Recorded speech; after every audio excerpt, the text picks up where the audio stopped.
RCI, a única de Viseu. Olá, caros ouvintes. Vamos dar início então a mais uma rúbrica semanal de saúde, bem-estar e de como viver em equilíbrio, com o apoio da Academia Bodalab. Para quem não conhece, a Academia Bodalab está localizado em Jogueiro, ali em Repeses, na verdade, com um espaço moderno, com atividades no âmbito do exercício físico, da fisioterapia, da nutrição funcional, espaço que vale a pena realmente vocês conferirem. Muito bem, temos aqui em estúdio hoje a doutora Clara Gomes. A doutora Clara Gomes, portanto, vai tratar de uma temática que interessa de certeza a todos nós que somos pais, porque mais do que todos nós queremos ver os nossos filhos crescerem com muita saúde e desenvolverem todas as suas potencialidades. Portanto, temos aqui uma doutora pediatra que vai, no fundo, falar sobre a temática saúde infantil. Portanto, a doutora Clara Gomes é licenciada em Medicina pela Faculdade de Ciência da Saúde em 2010. Em 2011 começou a atuar no Hospital de Viseu e também é médica da VMER, Viatura Médica de Emergência e Reanimação. Portanto, doutora Clara, muito obrigado pela sua presença. Engrandece imensamente aqui a nossa rúbrica. Seja bem-vinda. Olá, senhores ouvintes, e obrigado também, Gustavo, e a toda a equipa pelo convite que me fizeram.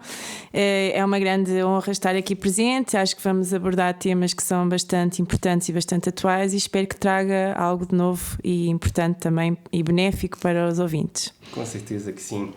Muito bem, doutora Clara. Vamos então dar início à nossa conversa, então, abordando primeiro uma perspectiva muito introdutória. Quando é que se deve começar os cuidados por parte dos pais da saúde dos seus filhos? Pronto, os cuidados relativamente à saúde dos filhos é algo que deve estar presente muito precocemente na cabeça dos futuros pais. Portanto, é um cuidado que deve ser prestado antes do momento da concepção, portanto, a partir do momento em que eles desejam ser pais. Isto porque o bem-estar físico e emocional da mulher antes de engravidar e o ambiente em que ela está inserida, ou seja, tendo em conta as vertentes biopsicoemocionais, não é? Vão influenciar o desenvolvimento do bebê, o desenvolvimento da criança na infância e também na adolescência e depois posteriormente na idade adulta. É necessário que a mulher tenha vários cuidados, quer ao nível alimentar, portanto sabemos que mulheres ou grávidas com carências nutricionais têm maior risco de desenvolver fetos com problemas. Depois também é importante que haja a ausência de consumo de tabaco, consumo etílico, consumo de drogas para o bem-estar do feto. Depois também é importante salientar que as condições adversas relativamente, ou seja, se um casal não tem um ambiente propício para o desenvolvimento de uma gravidez saudável, vai aumentar o risco das complicações no desenvolvimento do bebê, portanto, maior risco de complicações no parto, maior risco de prematuridade, restrições de crescimento intrauterino. Isso pode levar depois também a desenvolvimento de doenças crónicas na idade adulta, como é o caso da hipertensão, da diabetes, ou seja, neste momento já está provado que os fatores in utero vão condicionar as doenças crónicas depois na idade adulta e, portanto, é sobretudo importante salientar que quando um casal quer engravidar, é importante fazer as consultas de planeamento familiar no centro de saúde para ver se está tudo bem para, sim, avançar para o passo de engravidar e depois manter sempre as consultas de vigilância da gravidez, porque é o obstetra ou até o médico de família que faz essas consultas que vai monitorizar o bem-estar do bebê e também o bem-estar da mãe e do casal em si. Portanto, quanto mais precoce, melhor. Muito bem. Portanto, temos que pensar com bastante antecedência, certo, não é? Sim, antes sequer do bebê existir. Exatamente, muito bem. Doutora Clara, Portugal tem tido um destaque negativo na perspectiva do consumo de antibióticos, não é? E nós, pronto, como pais, mediante os problemas que surgem, pronto, a medicação surge logo na nossa cabeça e parece que há um consumo de alguma forma exagerada. O que é que a doutora Clara pensa nessa perspectiva da saúde infantil associado à utilização dos antibióticos? Pronto, o uso excessivo de antibióticos é transversal a todas as idades, não é? Eu, pela minha área, preocupo mais com a idade pediátrica e a verdade é que o uso excessivo e também o uso inadequado de antibióticos é uma problemática cada vez mais importante, porque a verdade é que não basta só prescrever um antibiótico, para além de temos que prescrever um antibiótico correto, também é da responsabilidade dos pais fazerem o cumprimento da terapêutica, quer em termos de doses, quer em termos de posologia e duração da terapêutica. Temos, por exemplo, as pneumonias, normalmente é prescrito o antibiótico para 10 dias. O que acontece é que muitas vezes a criança ao 5º dia está bem, suspende o antibiótico e estamos a aumentar as resistências. Portanto, é importante o cumprimento da terapêutica prescrita pelo médico. A verdade é que os excessivos antibióticos têm aumentado a resistência antimicrobiana, não é? Portanto, as bactérias estão a adquirir a imunidade e o que vai acontecer no futuro é que infecções comuns não vão responder aos antibióticos mais frequentemente prescritos, então vamos ter que ser mais agressivos e usar antibióticos de maior espectro. E depois o que acontece é que a eficácia dos antibióticos também vai diminuindo. Pronto, e isso acaba por ser risco e acaba por ser também bastante preocupante. Medidas a ter em conta para evitar isso. Em primeiro lugar, tem a ver com a educação dos profissionais de saúde para uma prescrição mais criteriosa dos antibióticos ou seja, não diminuir o número da prescrição, mas prescrever quando é realmente necessário e o antibiótico mais correto. E depois uma coisa bastante importante tem a ver com a educação da população, porque a verdade é que ainda existe muita gente a pensar que o antibiótico trata tudo, e os antibióticos apenas tratam as infecções bacterianas, e ainda existe muito aquela ideia que um bom profissional é aquele que prescreve o antibiótico no momento da consulta. Portanto, e às vezes vê-se muitos doentes a ficarem frustrados quando são vistos por um médico e o médico apenas prescreve as medidas de controle sintomático e não o antibiótico em si. Lá com uma receita, não é? Isso mesmo. Pronto, o que a gente sabe é, por exemplo, no ano passado o que foi divulgado foi mesmo isso, os valores, o número de antibióticos que foram prescritos. No ano passado foram prescritos cerca de 8 milhões de antibióticos em Portugal. Fica um número um bocadinho abaixo da média da União Europeia, mas não deixa de ser preocupante, e acho que devemos cada vez prescrever menos antibióticos relativamente aos anos anteriores, não é? Portanto, porquê? Porque os antibióticos neste momento continuam a ser a nossa arma mais eficaz contra as infecções. Portanto, e se a gente um dia a perder, não sei como é que vai ser em termos das infecções bacterianas. Portanto, para além da educação dos profissionais, também tem que haver, através dos mídias, através de várias ações, na parte de consciencialização da população, porque normalmente são eles que até limitam um bocado a ação do médico pela não aceitação da não prescrição. Perfeito, fica então a dica então. Muito bem, doutora Clara. Doutora, quais os problemas mais comuns que comprometem a saúde das nossas crianças?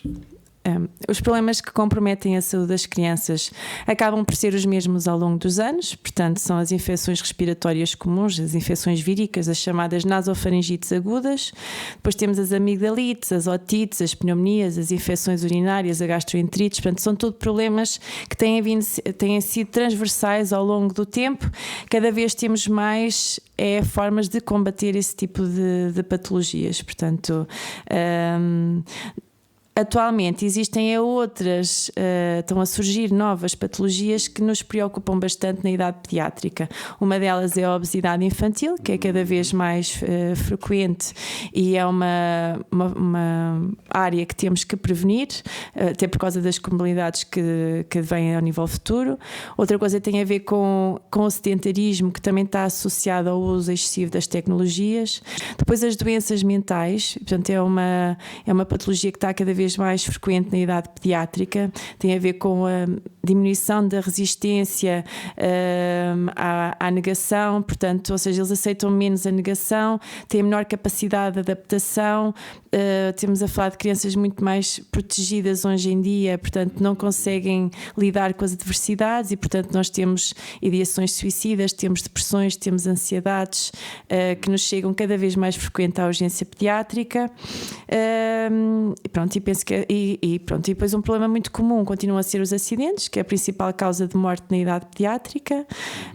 Acidentes não só de viação, mas os acidentes que ocorrem em casa e também nas atividades de lazer, portanto também é bastante importante a intervenção rodoviária, folhetos informativos dos acidentes. Portanto, essas são as causas mais comuns de patologia na idade pediátrica atualmente. Muito bem.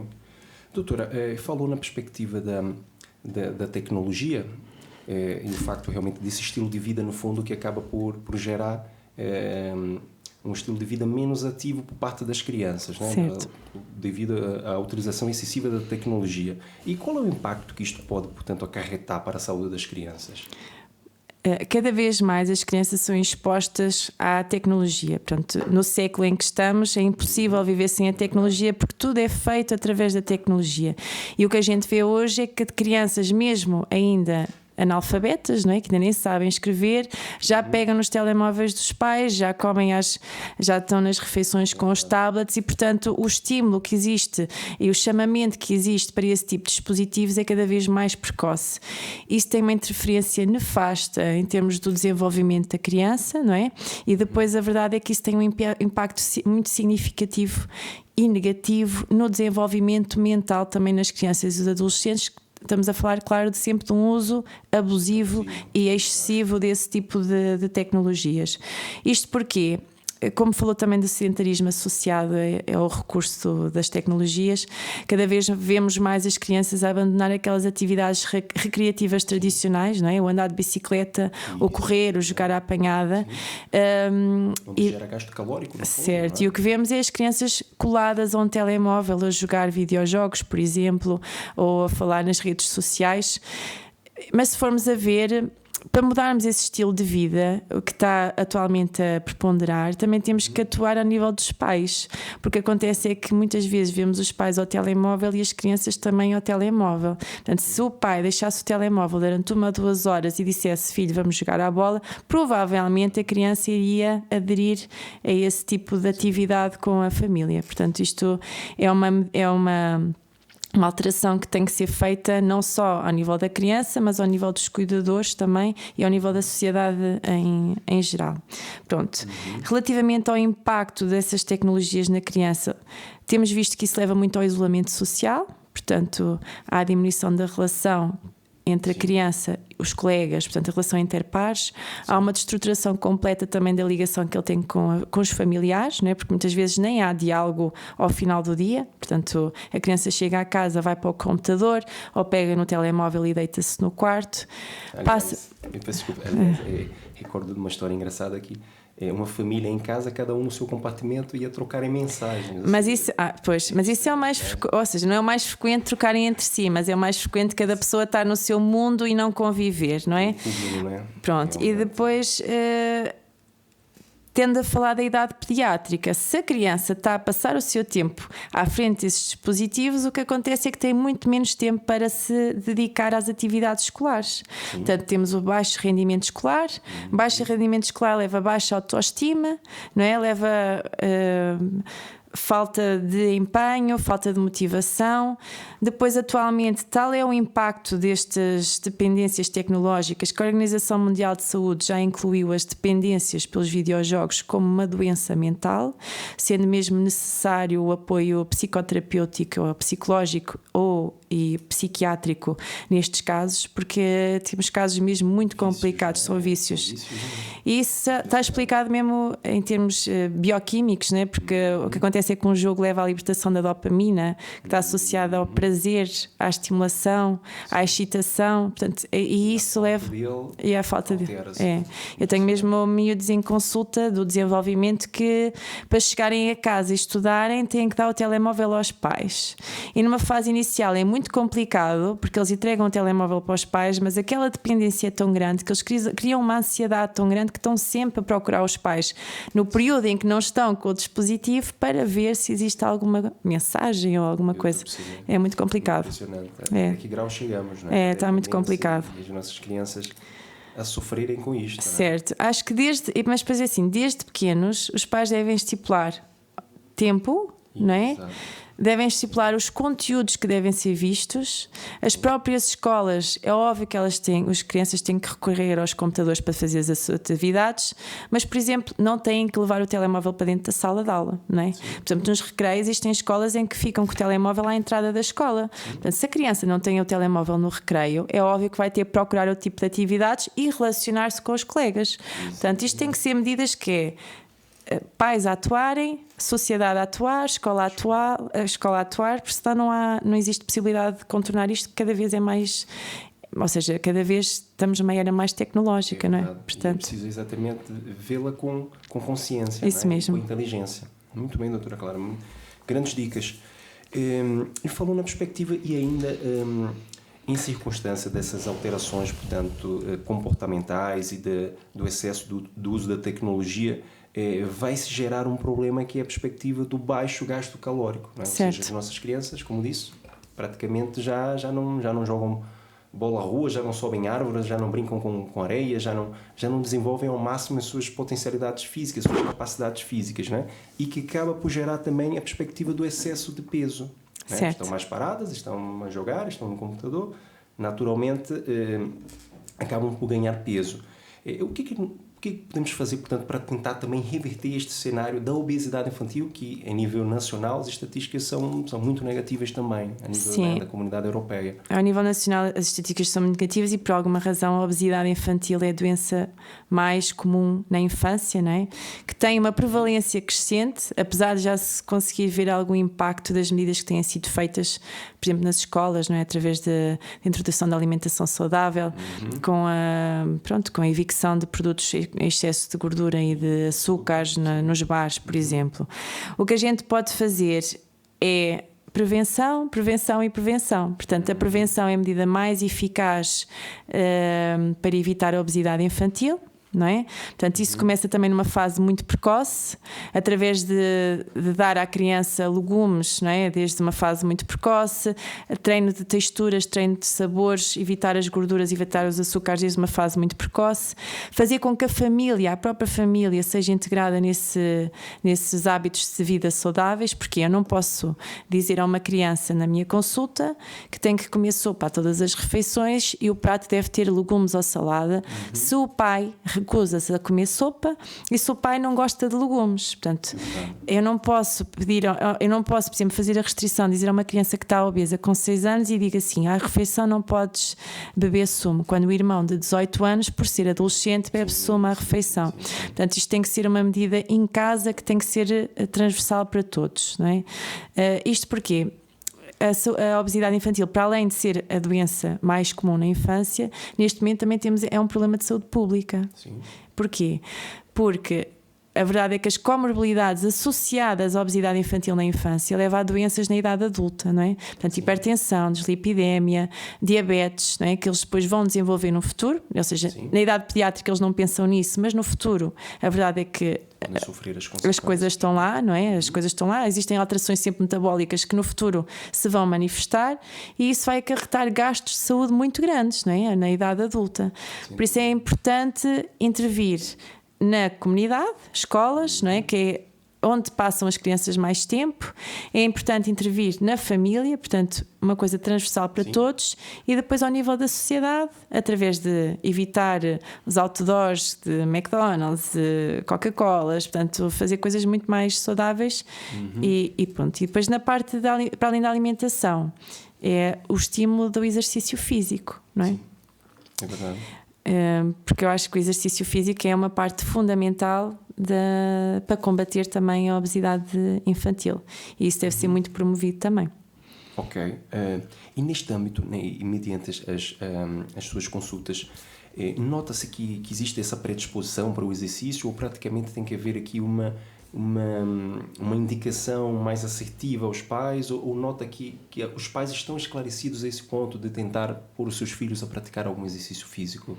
Eu acho que hoje em dia cada vez há mais a consciência que tem que se praticar exercício físico e a verdade é que quando a gente sai à rua cada vez vemos mais pais a caminharem com os filhos, não é? E vemos mais pais com crianças no parque, por exemplo.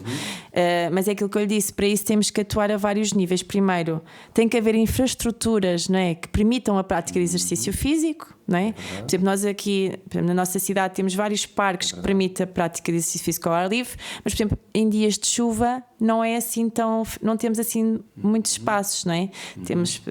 Temos mais centros comerciais, mas se calhar até seria bom um pavilhão disponível para o público, para as crianças irem lá, por exemplo, fazer a prática de exercício físico. É uma das opções, não é? Sim. Porque nem sempre está a bom tempo, não é? É verdade. Depois, a nível da escola, se calhar também aumentar um bocadinho da parte letiva, relacionada com a atividade física, portanto, e agora até a parte da bicicleta que vai ser, não é? Vai ser uma componente letiva também de ensino nos primeiros anos do ciclo também acho que é bastante importante.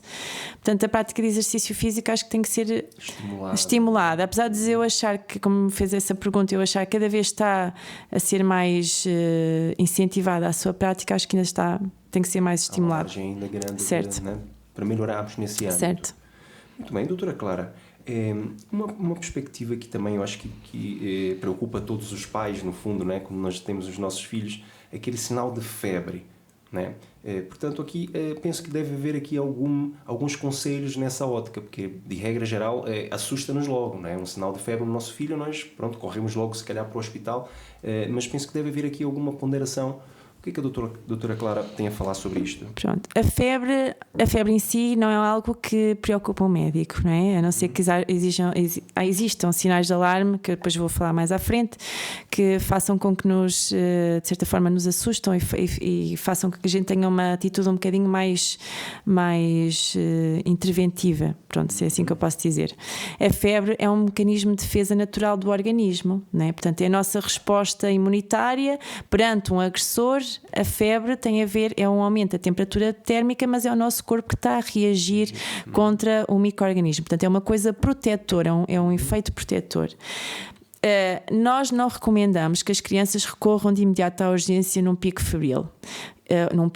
Ou quando estão 1 ou 2 dias de febre, portanto, às vezes quando picos de 4 em 4, 6 em 6 horas, excepto quando é uma febre que cede muito mal aos antipiréticos, portanto a gente dá antipirético, neste caso é paracetamol ou ibuprofeno, e a febre não baixa, portanto é uma febre difícil de ceder. Quando a criança tem um mau estado geral, portanto está prostrada, está muito irritada, quando uma criança não se alimenta e não bebe, sobretudo a desidratação é bastante importante, quando eles deixam de urinar, a boca muito seca, portanto esses também devem recorrer à urgência sempre. Sim. Vómitos persistentes também é bastante importante. Depois, sinais de má perfusão periférica no pico febril. Isso quer dizer o quê? Tremores muito importantes nos picos de febre, com as extremidades azuladas, a gente fala extremidades cianosadas, lábios azuis, extremidades das mãos e dos pés também azuis, portanto isso também deve vir à febre. O aparecimento de pintas vermelhas no corpo, que são chamadas petéquias, que não desaparecem quando a gente passa a mão. Portanto, isso são todos sinais de alarme que devem recorrer devem recorrer independentemente do tempo que passou desde o início da febre. Ou seja, a gente diz 3 dias, porque 3 dias é normalmente o tempo que demora uma infecção vírica comum a passar. É óbvio que se tiver uma criança com 6 horas de febre, com vómitos persistentes, ou seja, vómitos que não cedem, com capacidade, com, por exemplo, muita prostração, dificuldade em andar, eu digo que vão à urgência de imediato. Portanto, existem neste momento até panfletos na internet, na urgência, nos centros de saúde, que dizem os sinais de alarme que devem de certa forma fazer com que o cuidador leve a criança ao hospital de imediato, mas numa situação vulgar de febre acho que não deve recorrer, como é óbvio. Muito bem, perfeito. Uma outra ótica também que eu acho que preocupa nos nossos pais, doutora, é a perspectiva, por exemplo, do início da idade escolar, a perspectiva da rotina de aprendizagem, do estilo de vida das crianças hoje, muito dirigidas também a uma certa pressão numa ótica de desenvolver capacidade, seja a nível de outras línguas ou a nível da informática, ou seja, acaba por receber aqui estímulos a certo ponto parecem ser exagerados. A doutora Clara tem alguma opinião acerca dessa fase, ou seja, de como se gerir melhor esta perspectiva? Relativamente ao início da idade escolar, não é? Pronto. O que eu acho é que, o que está estabelecido é que as crianças devem entrar, não é, entre os 5, 6, 7 anos no primeiro ciclo, não é? No primeiro ano de escolaridade. O que eu acho é que temos que ser muito criteriosos relativamente às crianças que entram na idade escolar, porque nem sempre a idade cronológica que vai definir se a criança está preparada ou não para entrar na idade escolar. Acho que hoje em dia o grau de exigência que é feito às crianças é demasiado, portanto nós temos planos curriculares muito extensos e muito complicados, portanto estamos a falar de crianças que às vezes no primeiro ano da escolaridade já estão a fazer raciocínios muito abstratos, né? E mesmo a nível de matemática e cálculos que a gente fazia no nosso 3º, 4º ano, por exemplo, estamos a falar até muitas vezes de frações e tudo que são colocadas nos primeiros anos de escolaridade, e eles não têm a capacidade de ter um raciocínio tão abstrato. Portanto, acho que este grau de exigência tem vindo a ser colocado porque existe também a noção que hoje em dia, devido aos estímulos cada vez mais precoces e cada vez mais abundantes a que são submetidas as nossas crianças muito cedo, elas estarão mais preparadas para aceitar mais conteúdos e conteúdos mais complexos. A verdade é que nem todas as crianças conseguem acompanhar esse ritmo. É bastante importante, sobretudo as educadoras no pré-escolar, informarem os pais sobre o desenvolvimento das suas crianças, darem-lhes algum feedback sobre se as crianças estarão ou não preparadas para entrar no primeiro ano da escolaridade, e se por acaso houver a opção de adiamento escolar, por exemplo, de uma determinada criança, acho que os pais, se isso for mais benéfico para elas, de acordo sempre com a opinião da educadora que os acompanha, se isso for de acordo com a educadora, acho que devem fazer sempre o adiamento escolar. Se por acaso for só uma questão de imaturidade e não houver da parte do desenvolvimento cognitivo nada que interfira ou que seja preocupante relativamente ao avançar da criança, acho que isso também não deve reter a criança, até porque hoje em dia o que está estabelecido também tem a ver com a parte emocional. Sim. E o que acontece é que muitas vezes as crianças estão todas juntas no pré-escolar e avançam todas para a escola primária quando se mantêm na mesma escola, e portanto acho que temos que ponderar muito bem se existe ou não risco-benefício de adiamento ou de entrar ou não logo na escola. É bastante importante informar os pais que nos primeiros 2 anos de escolaridade é muito comum haver dificuldades de aprendizagem, porque as crianças não estão habituadas a estar tanto tempo numa sala de aula com um nível de exigência tão grande. Cada vez mais existe comparação entre crianças também. A verdade é que já existem muitas crianças que vão entrar na escola primária, muitas vezes até já a ler. Portanto, e a gente tem que dizer às nossas crianças que é normal elas terem o ritmo delas e que um dia elas também irão atingir aquele determinado patamar. Depois, os testes também são coisas que elas não estão habituadas, existe muita pressão, não é? Portanto, é importante que os pais em casa preparem as crianças para esse tipo de etapas. Pronto, uma das coisas é dar-lhes autonomia. Portanto, eu não sou muito a favor que os pais estudem sempre com as crianças, mesmo no primeiro ano de escolaridade. Acho que devem dar apoio, sim, mas acho que elas devem ter autonomia no seu estudo. Porquê? Porque nos testes elas também fazem sozinhas. Portanto, acho que os pais devem posteriormente corrigir o trabalho, mas não devem fazer o trabalho com as crianças. Portanto, ou seja, são várias etapas que devemos fazer no primeiro ano. Sim. Depois, hoje em dia, não sei se é também reflexo das tecnologias, as crianças estão muito mais, há crianças muito mais, não digo hiperativas, digo crianças agitadas, né? Muitas crianças agitadas, que muitas vezes na sala de aula têm um comportamento também assim um bocado mais irrequieto, e também em casa. Portanto, e o que acontece é que muitas vezes os pais, existe muito este diagnóstico de hiperatividade que cada vez mais querem associar às crianças, e deve-se salientar que isso é um diagnóstico que deve ser feito por pediatra, portanto pediatra ou pedopsiquiatra, portanto pessoas da área do desenvolvimento, é sobretudo também importante a adoção de regras, não é?